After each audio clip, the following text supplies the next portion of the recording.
वल्लभ नरसिंह सरस्वती श्री गुरुदत्तात्रेयाय नमः। श्री गणपति सच्चिदानंद सद्गुरुभ्यो नमः। गणपति गुरुमेकं सच्चिदानंद रूपं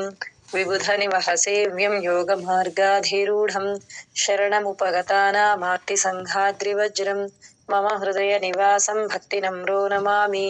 दत्तात्रेय समारंभां नृसिंहादिकमध्यमां सच्चिदानन्दपर्यन्तां वन्दे गुरुपरम्परां। ज्ञानानन्दमयं देवं निर्मलस्फटिकाकृतिम् आधारं सर्वविद्यानां हयग्रीवमुपास्महे। सच्चिदानन्दरूपाय सच्चिदानन्दरूपाय सच्चिदानन्दरूपाय सच्चिदानन्दरूपाय कृष्णाय क्लेशहारिणे कृष्णाय क्लेशहारिणे कृष्णाय क्लेशहारिणे कृष्णाय क्लेशहारिणे नमो वेदान्तवेद्याय नमो वेदान्तवेद्याय नमो वेदान्तवेद्याय नमो वेदान्तवेद्याय गुरवे बुद्धिसाक्षिणे गुरवे बुद्धिसाक्षिणे गुरवे बुद्धिसाक्षिणे गुरवे बुद्धिसाक्षिणे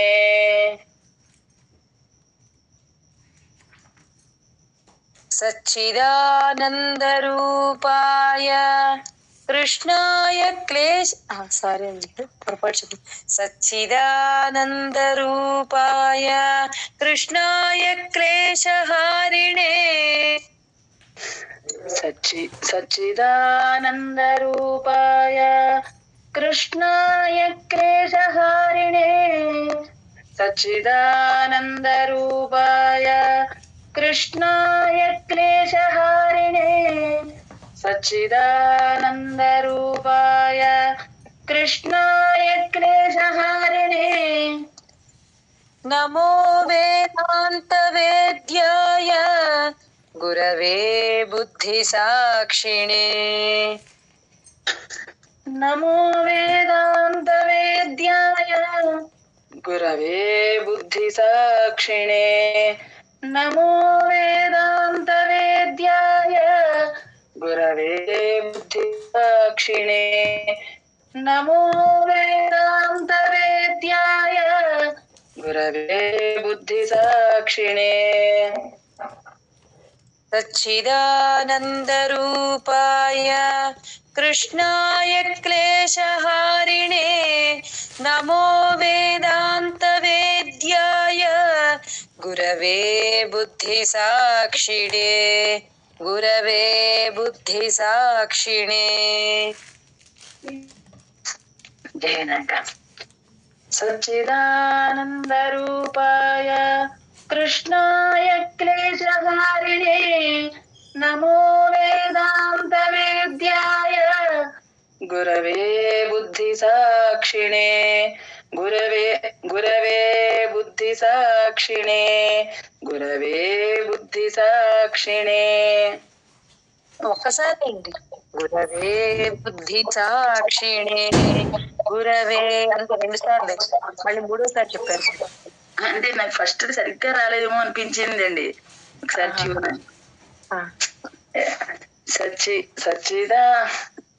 సచ్చిదానందరూపాయ కృష్ణాయ క్లేశహారిణే నమో వేదాంతవేద్యాయ గురవే బుద్ధిసాక్షిణే గురవే గురవే బుద్ధిసాక్షిణే గురవే బుద్ధిసాక్షిణే గురవే బుద్ధిసాక్షిణే చెప్పండి ఏమైనా తేడా ఉందండి ఇంకా చెప్పండి सच्चिदानन्दरूपाय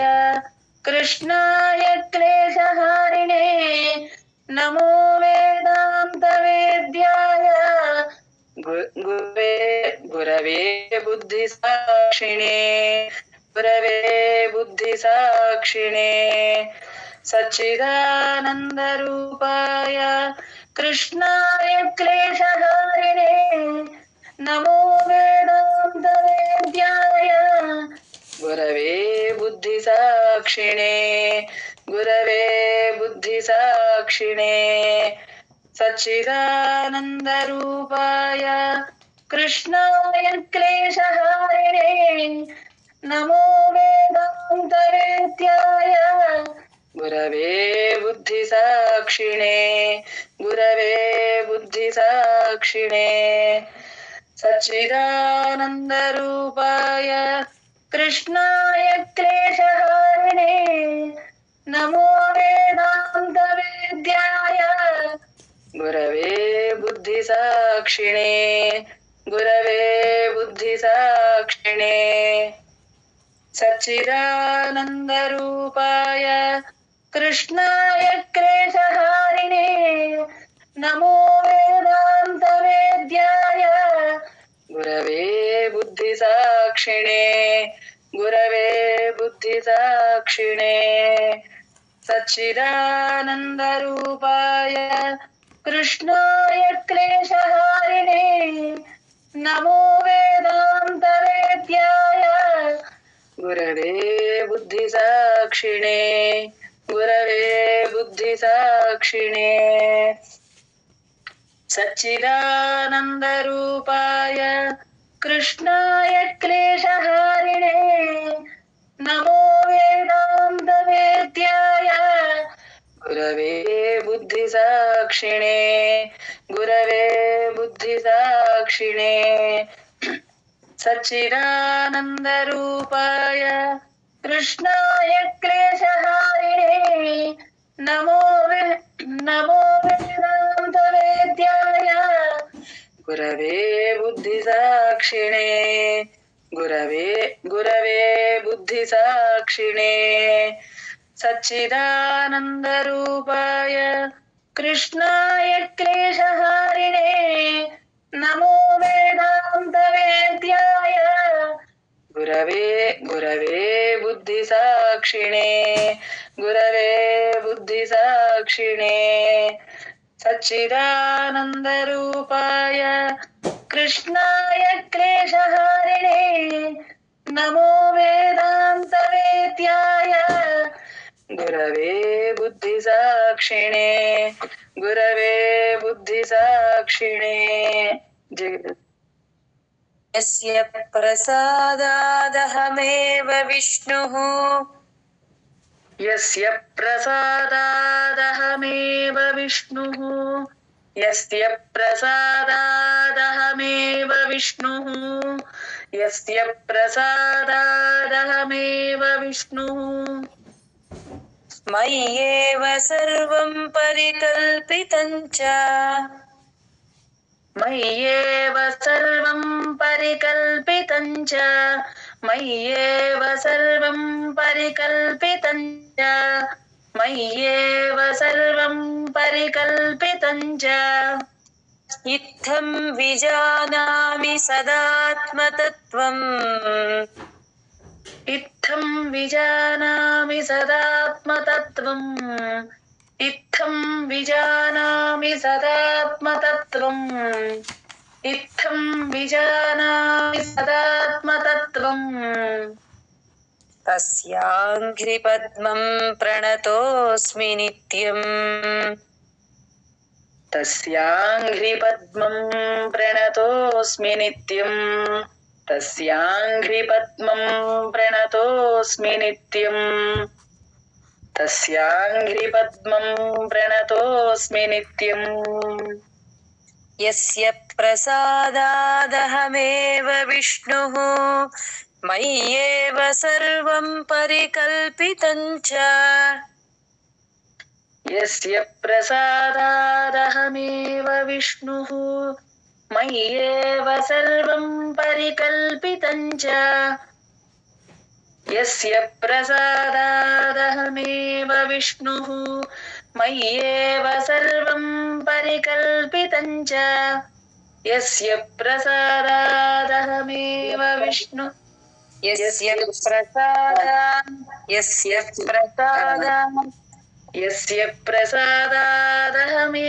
विष्णुः यस्य प्रसादादहमेव विष्णुः यस्य प्रसादादहमेव विष्णुः मय्येव सर्वं परिकल्पितं च यस्य प्रसादादहमेव विष्णुः मय्येव सर्वं परिकल्पितं च यस्य प्रसादादहमेव विष्णुः यस्य प्रसादादहमेव विष्णुः నేనెలా అంటున్నానండి यस्य प्रसादादहमेव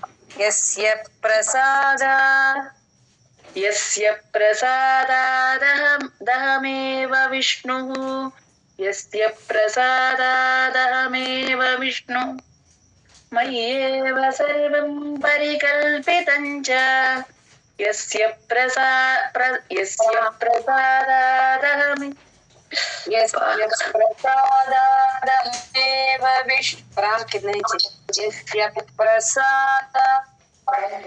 यस्य प्रसादादहमेव विष्णुः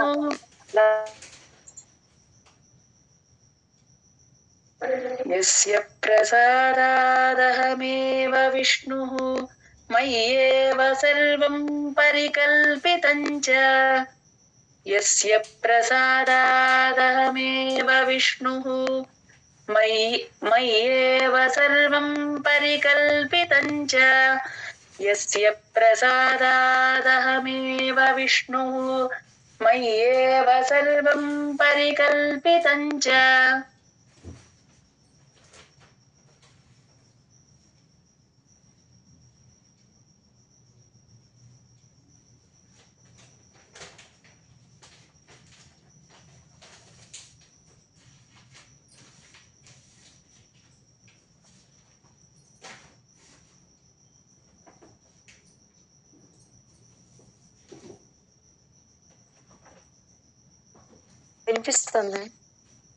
వినిపిస్తుందండి ఇప్పుడు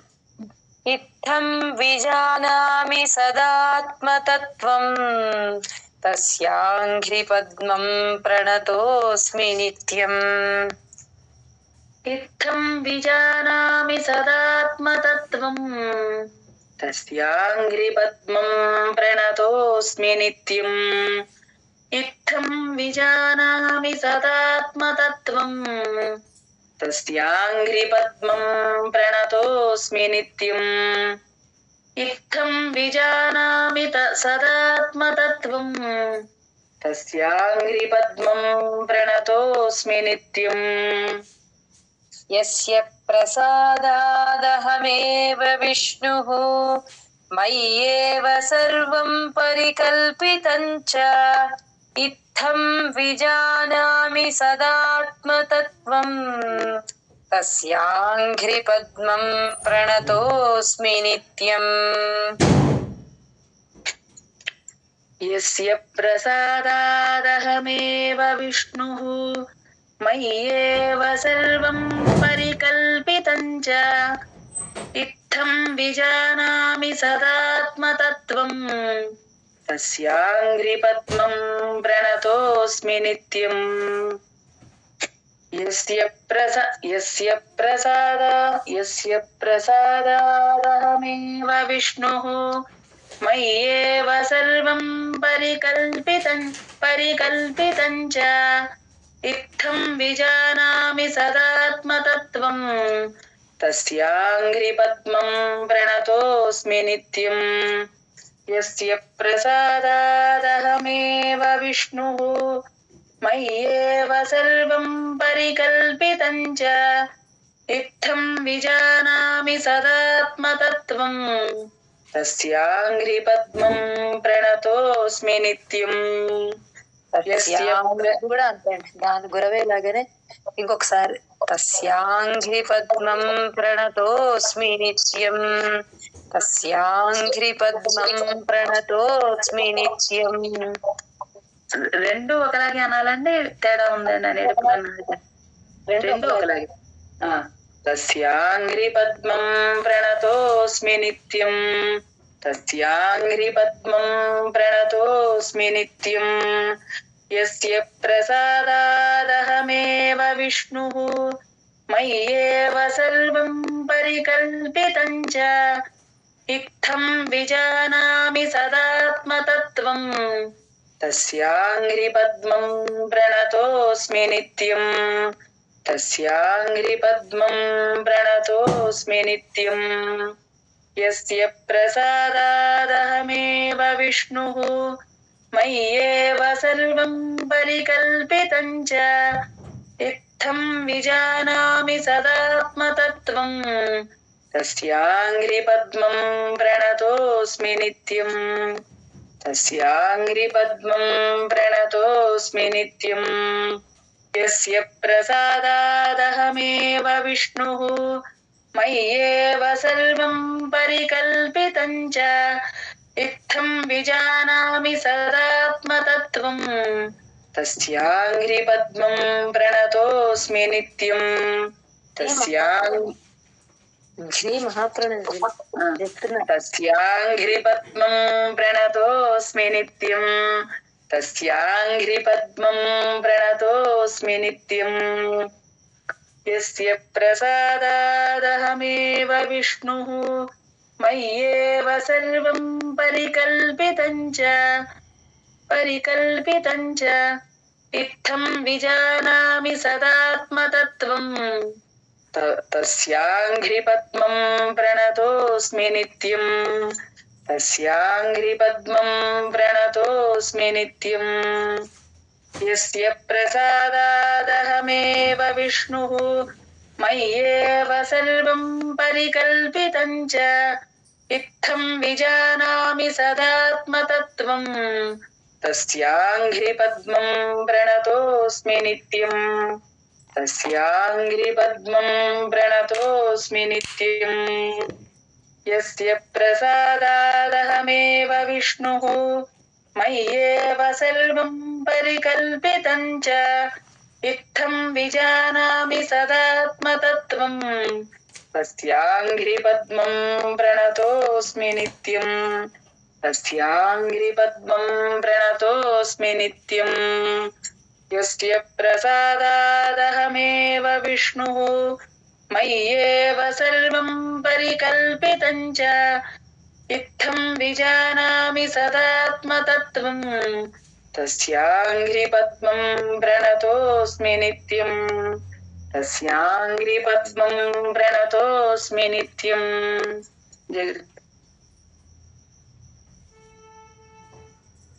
इति श्री स्कांद पुराणे उत्तरखंडे उमामहेश्वर संवादे श्री गुरुगीता समाप्ता. इति श्री स्कांद पुराणे उत्तरखंडे उमामहेश्वर संवादे. इति श्री स्कांद पुराणे, इति श्री स्कांद पुराणे उत्तरखंडे, उत्तरखंडे उमामहेश्वर संवादे, उमामहेश्वर संवादे, संवादे उमामहेश्वर संवादे, उमामहेश्वर संवादे श्री गुरुगीता समाप्ता. श्री गुरुगीता समाप्ता. श्री गुरुगीता श्री गुरुगीता, श्री गुरुगीता समाप्ता. श्री गुरुगीता समाप्ता. श्री गुरुगीता समाप्ता. इति श्री स्कांद पुराणे, इति श्री स्कांद पुराणे उत्तरखंडे,